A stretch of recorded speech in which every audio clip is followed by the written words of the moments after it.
to the Work Wonders podcast, brought to you by Asta HR, where we simplify the human side of business. I'm Angela. And I'm Susan. Let's dive into today's episode and find out what you've been wondering about. Today it's interview time, and we were pleased to welcome to the studio today Sheila Cabacungan. She's a financial planner and her business is the Wealth Forum. She's also a business mentor and she's co-founded Mentor to Mentor, Connect and Learn.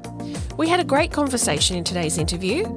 We talked about planning ahead for your business, including even the exit strategy that might suit you when the time comes. And Sheila took us through the 8 steps to get your business to be running smoothly without you in it.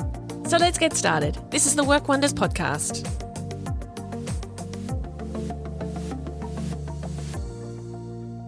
Hi, Susan. Hello, Angela. We're back in the studio for another guest interview today, and today we have Sheila. Hello. Hi there, Sheila. Thanks for joining us. Thank you for having me. Great to have you along. Thank you. So, Sheila, we usually start off these interviews by asking people, how did they get to where they are today? What's your story? What's my story? I run a couple of businesses and I kind of found myself 18 years in business now. Financial planning is pretty much what the profession looks like. And I did start out as a financial planner working for some large organisations, but I always knew in the back of my head that I would end up out on my own. Mm-hmm. And this year would mark the 14th year. Wow. I will actually be a self-employed, self-licensed financial planner. I work out at Sydney's West, looking after basically clients who are small business owners. That's the passion. And that really has a lot to do with how I was brought up, the good, the bad and the ugly of that particular upbringing, where I really, really wanted to understand how money worked in the context of a small family business. So we did everything. We had high highs and low lows and all sorts of other stuff in the middle. And I guess what I'm seeing now is that business owners, that story really hasn't changed much, and it probably hasn't changed for centuries. It's just the circumstances and the times that we find ourselves in. And that one particular business and that profession has spawned into a couple of other things that I've done largely through the COVID years. So I definitely started doing a lot more business advisory and mentoring, and also partnering with one of my absolute mentors who I would go and watch open an envelope. We started a mentoring business together, Mentor to Mentor, Connect and Learns, just in the last, it's coming up to our first year. It complements what I'm doing with financial planning, complements with what I'm doing in the business advisory and mentoring space with New South Wales Business Connect. So even though on the surface when I talked about what I do and how I do things, it looks like a big 3-ring circus. But trust me, there's me in the middle of all that, basically living into what it is that I'm passionate about and what I want to do and what I want to leave behind when I'm no longer on this earth. So it sounds like, what you're doing is all really connected to your purpose. Yeah. And that gives you the energy for it all, right? Well, absolutely, because I think it's got to come from somewhere deeper than just the money, right? Yeah. So, and I think we came about with this discussion around, well, how do you actually get a business that doesn't necessarily have to work with you in it? That's it. And that's the precursor to making sure that you can leave something behind at the end of the day, whether that's you sell a business or you just be able to move and go and do something else that feeds your passion and your soul. That's great. I was going to ask you, Sheila, is there one thing that seems to be a recurring message that you're giving to your clients around the financial stability for their businesses? I think the key to all stability is making sure that your business can actually work, whether you're in it or not. Because we're the founders, we have all the hustle, we have all the passion, we have all the skill. Yeah. A lot of the time we think we can control it all and that we can't do things like delegate, or we don't want to lose the control, or we don't want to, and that's the reason why we got into business, right? To be able to run our own shows, control our own time, control every aspect in a world that's really uncontrollable. And I think what COVID did was basically disrupt everything that we ever thought we knew about ourselves and our business. And what I'm finding as a recurring theme is people are doing that searching now to say, well, all right, this is where I actually am. Where is it that I actually want to be? And how do I get there? And is what I'm doing right now even going to get me there? Yeah. And it's thrown open a whole lot of other stuff. And one of the themes I'm seeing from the financial aspects of running a business is, first off, you've got to make sure that the machine that exists right now to run the business, the actual business itself, is going, that there's enough cash flow coming through and cash flow going up. Yeah. But beyond that, it's what's this thing going to be for? Because ultimately I've got 100 years. Yeah. Every one of us has probably only got 100 years. And if I'm halfway through that, then I need to make some decisions about what's going to happen with me. What do I want, in the near future? And how am I going to get what I've got to that point where I can actually realise it? Interesting. Yeah. So Interesting I know these thought. are big questions, but when it comes down to the business owner, it's how do you actually get a business that can function whether you are there running it or not? Do you enjoy listening to our interview episodes? As you can tell, Angela and I really enjoy making them. So we're always on the lookout for interesting people we can interview. If you or someone you know would make a great guest for us, please get in touch. You can contact us through our website at astrahr.com.au or via LinkedIn. We're always happy to have a chat about what we might be able to discuss that can both inform our listeners and help you to reach a wider audience. Now let's get back to the episode. And that's an interesting thought, because I hear so often from small business owners that they're the one doing the doing, wearing all the hats. You know, when you're a solopreneur, it's absolutely the case. And as you start to grow, it can be really hard to let go of those hats, can't you? But often it's not achievable for someone to have expertise in all those areas. So, yeah, it's interesting to hear you say, but it's about, you know, learning to let go of that control or finding ways for the business to work without you, because if you're the one doing everything, it does rely solely on you. Yeah, or you have all of that, all of the knowledge is sitting in your head, all the dreams, the visions, the plans and everything else are all in your head. And until you actually start to speak and share it. So that's the first thing. I mean, if I look at the 8 things that business owners can actually do to get a business that doesn't rely on them, that's number 1. Actually plan and set goals. But yes, plan and set goals, but actually put them down on something so that if you get hit by a bus, someone else knows what's going on. That's right. What's going on.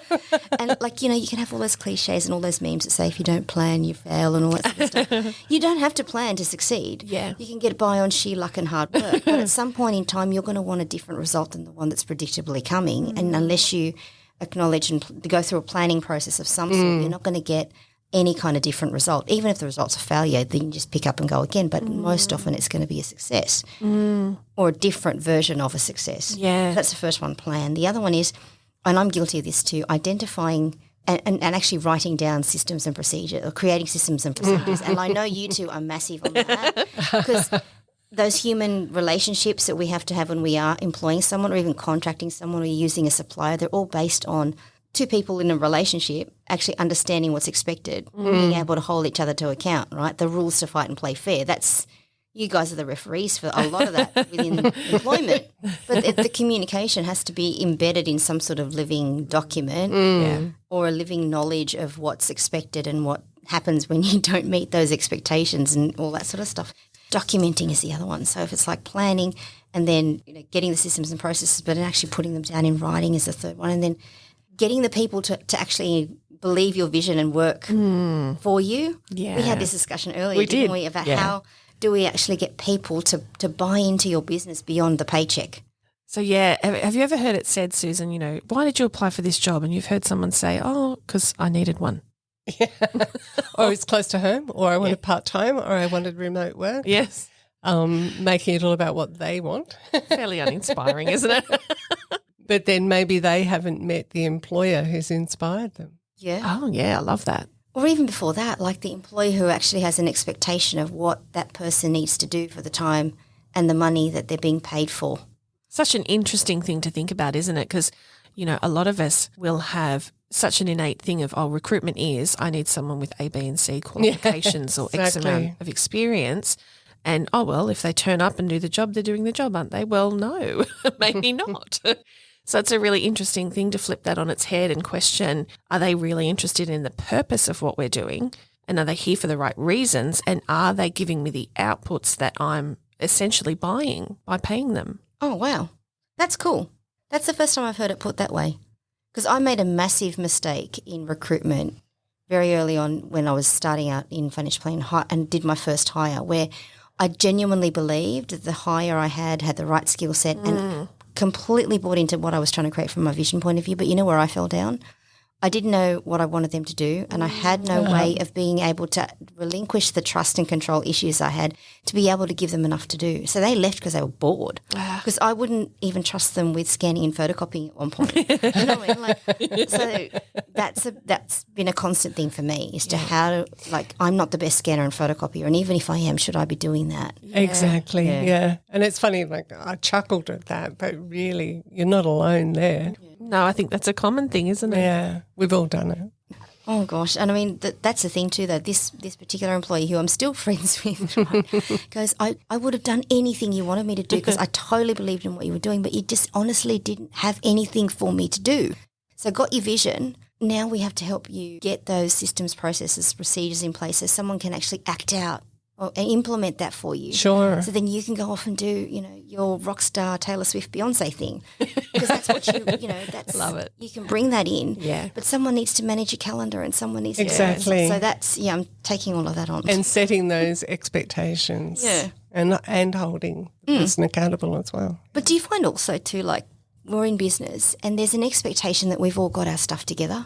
Like we completely know what we're doing. We're completely, we're great at what we do, and there's no way that we would be able to demonstrate that we are having a bad day or there's no all that sort of stuff. Like I find that a real challenge too, that people expect you, particularly in social land, social media, or in LinkedIn in particular, that you have to show your best side.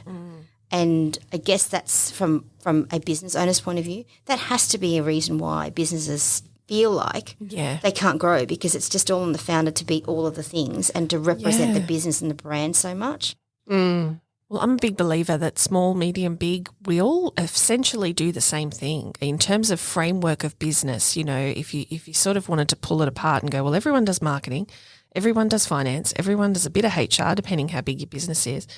It's just to what scale. Yeah. But really, then how can we be expected to do it all until you start to, like you say, think about moving that on and passing it on to different people or outsourcing it, whatever it may be. Yeah. I mean, it's the whole building of the trust and accountability in what you know, right, and what you don't know. That's right, because you can't be the best at everything. And then it's trusting that when you put yourself out there and say, okay, I need to work with a digital marketing specialist or a human resources specialist or a whole bunch of specialists, is that they're not going to – this is what I hear from my business owners a lot. How do I make sure that I actually don't blow my money on something? Because there's not a lot of it. So they're coming from a scarcity mentality already because they've done a couple of tough years or made some bad calls in the past, and that really does play around with their ability to then go, well, I could outsource it, or I could just do it myself and just fumble along. And if it's my stuff up, it's my stuff up, but I haven't thrown money at it as well, so I haven't lost money as well. And it limits, doesn't it? Yeah. I mean, I'm in that boat right now too. I'm about to potentially hire a virtual assistant. But it's taken me 3 years to get to the point where I can actually say, here's what I need them to do in order for me to do, that dream of a business that's largely automated on the financial planning side, so I can go off and do other things. I think you have to ask yourself, what's it costing you to be doing that work that, you can now get someone else to do. And then it's knowing what value you bring to your business. Yeah.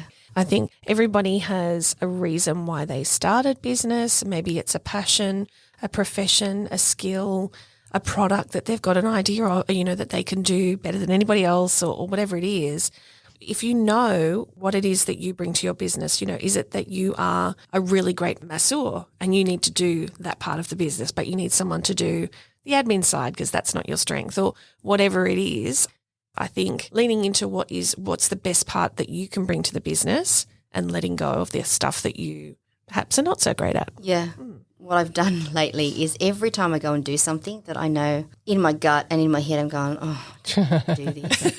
I actually just write it down. That goes into the job description. Yeah. For the new person. That's your big tip then. If you're Absolutely. wanting to get out of the business to a certain extent, you've got to start documenting the stuff that you genuinely don't like to do and the stuff that you genuinely shouldn't be doing because you know that it's just putting off something else. Exactly. Invoicing is a big one that I hear from my clients. Like I'll always have a look at their financials and what's going on in their money, and they'll say to me, "Oh, there's not enough of it." And then I'll unpack what what they've been doing. Yes. I'm going, all right. So you did all these jobs, and like it took you 3 weeks to get in front of me because you were so busy. So where's the money? Invoices? Yeah. Oh, I haven't done that.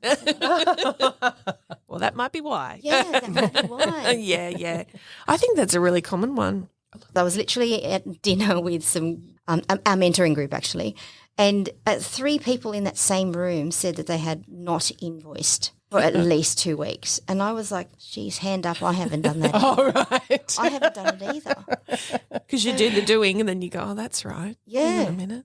Cool. And how long does it take to send an invoice? Yeah, sometimes I think we over-engineer it. You spend more time thinking about doing it than just doing it. And like you think about it, right, if you actually buy something from any online store, you've paid for that thing before it's even come Exactly. right? And you just play catch up, or you just have to address the customer service issues if it doesn't land on your doorstep. But you've paid for it because you've already committed to the transaction of that particular good or service. So why aren't we doing that in business? I think there's probably a number of reasons. Because I think a lot of people, small business, especially the ones in our circle, ladies, who would have that same issue. And I wonder if the question should be, well, how are we getting the money in beyond doing the best job possible at the time that we're doing the job, or providing the service, providing the product? What's the strategy What's there? the strategy to get the money in? Every time I think about that, that 90s quote, Linda Evangelista, those supermodels that said that I don't get out of bed for less than $1,000 a year. Yeah. I go, well, there's a woman who knows. There's a woman who, a day. It's not even a year. Oh, my gosh. $10,000 a day, right? She goes, she knew her worth. We're asking for a couple of $100 for an invoice fulfilled or a product, or up to thousands of dollars. Is it coming down to Worth. Or being able to demonstrate worth, not necessarily to the customer, but to ourselves. Oh my gosh, ladies. Goosebumpy. How did you get into your business? Sometimes it's because you're great at a particular thing, or you've got a passion for something and you know that you can do it a little better than what other people are already doing. Now that you're in business, you've discovered there's a lot more to it than just having the right skills, especially when you've hired a team. You might have learnt the financial skills that you need because you've had to, basically, but where do you go to develop the HR and the leadership skills that you need? If you're feeling overwhelmed in managing people and all the other things that come with running a business, we can help you. We'll guide you through the skills you need to feel more confident in leadership. Go and check out the coaching page on our website or schedule a call with us at asterhr.com.au. Now it's back to the episode. If you think about it in the context of how do I actually get myself out of the business and have it running without me, is a little bit of it. I don't want to let go because so much of me is actually, my self-worth is the business, and I am a whatever you are, and that is who I am. It's part of my identity. It's part of that. That's why I always believe that you should have, once you start a business, you need to have your exit strategy. Don't you reckon every single business owner has heard that in one form or another? And like the one question we all ask ourselves is, I'm never going to leave. Or, well, that's ages away. That's decades away. That's ages away. Yeah. Right? Or I have no idea. But isn't that really what you should be working towards the whole time? Well, you want to be finishing at the best possible position you want to be in, whether it be 5 years, 10 years, 20 years. And does it come down to a financial planning aspect as well, Sheila? I mean, if you're a business owner, do you have superannuation, or is your business going to be your retirement plan, and what is that plan? I wonder how many business owners have asked their question themselves of that. I don't think they ask it. One of the common threads I see with most people's business journey, and I'm nosy by nature, right? I always love to come from curiosity or gossip, depends which day. But I will sit there and listen to people's business stories and how they started and all that sort of stuff, and get completely inspired and enthralled by it all. But it comes to that certain point when you start to actually push into, well, what's next? Love the past stuff because it tells me how you got here and what makes you tick. But you now want a different result. Or you want validation of more of the same, right? There's only two reasons why you tell your story. You want to be seen, you want to be heard, you want to be accepted, right? Or you want to be challenged and pushed into a different direction. So you want someone to come along and help you change your story. But what I'm finding is that most people don't have an end in mind. And it was the one thing to say, yes, I want to sell this business, or I don't want to sell this business, but most genuinely don't know how the whole thing's going to end, right? We all love taking ourselves down and taking everyone else down, but it's the acknowledgement of, wow, you've done not too badly and you haven't even had a plan or a strategy, or you just got here by luck or good fortune or something innate in who you are that's had has had people following you and just believing in what you're doing and just giving you money for what you do. Yeah. It's such an interesting thought, really, because as the business owner, we start it with all the great intentions and off it goes. And if you're lucky, your business might snowball into something bigger, but really asking yourself the question of, what's the end goal for you personally? The business might continue. You might just sell it or whatever it may be. But, yeah, that's a really interesting thought, and it's similar in the way of succession planning when you're thinking about a team as well and resourcing the business to keep continuing. It's sort of doing that with yourself as the resource? How is the business going to continue without you? Or because the business has to continue, doesn't it? And it has to grow in some form. Not every business has to scale and grow and, become multi-employee empires and all that sort of stuff. But there has to be some sort of growth because the system that we work in requires growth, right? It requires us to at least keep going, keep moving forward. But it also doesn't require us to end. So there is no actual end point. To be honest with you, in terms of the last 5 years with my clients who've walked away from business, either positively or negatively, has not been a conscious decision to sell or a conscious decision to end. It's been taken away from them. The choice is gone because either circumstances, trade, the COVID stuff has killed off a lot of businesses. Health is another major one. And believe it or not, breakdowns in major relationships take a business out. So that's what I'm finding, that there was no planning involved in a takedown a lot of the time. I'm dealing with one client out of maybe the last 12 where a business has had to shut. Only one is a viable sale on the market ready to go. A choice to sell the business rather than just shut it down and walk away. Right. Wow. Well, it's, some of it has been, okay, we were just lucky enough, or we don't have to work anymore, or something's taken them out. And it's not necessarily a failure on their part, but one sale. So if that's the myth that we all follow, that our business is our superannuation, even that one sale isn't going to be enough for them to live on. They've had to consciously build wealth outside to be able to do it. And none of us can predict what the market's going to do. Well, I think one of the things that we can probably look at in terms of business owners and making this whole journey of succession and growth a little bit easier is to actually see that because businesses have to keep going, is how do we keep going? And again, using COVID, the great disruptor, we all had to look at the way that we were running our businesses and at least adapt. Our use of technology just amplified. We need those positive forces of innovation coming through. The last 3 years have taught me that I have to look at new ways of doing the same thing. We have to remember that innovation is that as well as doing something completely different. So, we sometimes I think we believe that, the innovation is that huge breakthrough, but not necessarily. It can be incremental. Yeah. But the thing is, every business owner needs a tribe around them, and that's a tribe of people who they can actually go to say, I'm having a bad day or I'm having an awesome success story and you're either my suppliers, you're my customers. That's tribe. But then there's the advisory board, your inner circle, that tribal council. And my tribal council has basically grown as I've grown the business. And, you guys would know who would make up a great tribal council. It's your money team, it's your people team, it's your tools and resources team, right? So, and across all of that, making sure that they actually know what you're about and how you're supporting them, they're supporting you. That's the only way to get the business growing beyond you, even if it's just you in the business. I know I can go to you guys when I take on this VA and make sure that even if they're an overseas resource, how do I actually start to make sure that I'm not doing the wrong thing by here? Yeah. And even all of the general stuff that we talk about, that I use you guys as a sounding board for my clients. Lovely. As they go on their business journeys and they're dealing with things like flexibility. I know that's one of the things. And the work from home versus, the work from the office thing and the liabilities on the employer side. I know you and Angela, you and I talk about that quite a bit. Yeah. It's quite a topical one at the moment, isn't it? Yeah. But it's such unknown territory and you can't rely on your own self for that. So. No. And one of the big things Susan and I say all the time and we tell our clients is you can't do it on your own. You shouldn't have to. Yeah. You deserve that expert support when you need it, whether it's a financial support like yourself or, a legal support or someone like Susan and I. You deserve that. You can't do it all yourself. Yeah. You do need someone to lean on, if it is even just that sounding board. I love how you said that because I just lit up when you said you deserve the support. And Lovely. Susan, said something about worthiness and the fact that if we are running these businesses and they are a reflection of who we are and our ego and our pride and, even our insecurities and our, imposter syndrome, business is a pure reflection of who you are. Oh, yeah.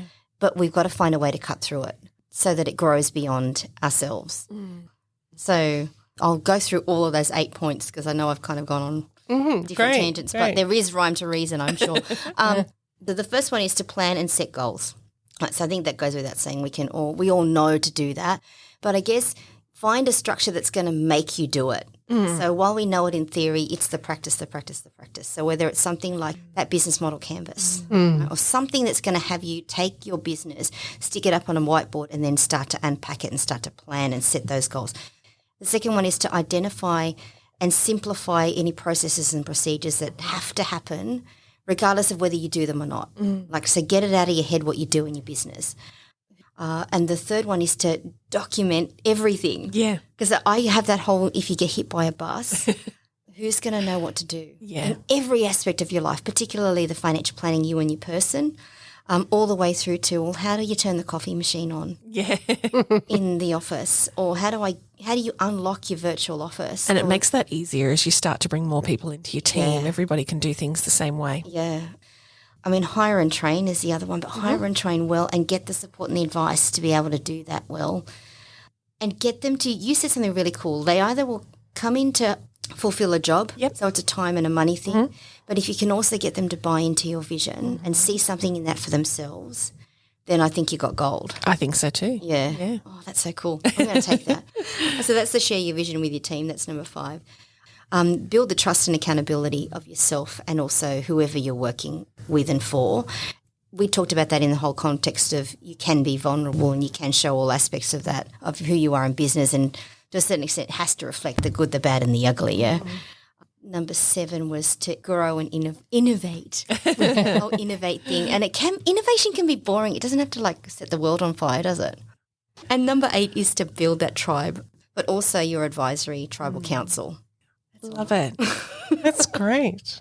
I think that's wonderful. That's a really meaty, a lot of 8-point slots that we can grab from that. So I wonder what our listeners are thinking. What's one thing that stood out for you? Please let us know. We would love to know.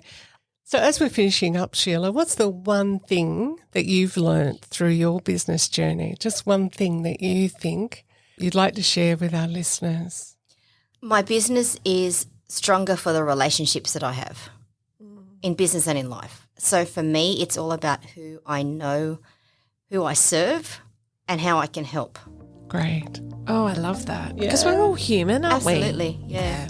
So, I mean, I love collecting people. I do. I love it. I just love collecting people. And I'm an introvert, so I have to force myself. Are you really? Yeah, I absolutely. would not have thought that. I am, definitely. You're definitely a people person because you're someone who lights up a room and nosy. you like to talk. I'm nosy, that's why. Not curious. I say curious. Go with that. Gossip is the worst Curious case. is a nice way to say it. Yeah, but if you can come from curiosity, I reckon you'll always be able to get on the right side of a relationship or start a relationship. Yeah. Or even have a conversation. Or even have a conversation. Yeah. Well, this has been such a lovely, wonderful chat to have you in the studio. It's been a pleasure today. So thank you for joining us. No worries. Thank you. Thanks, ladies. Thanks.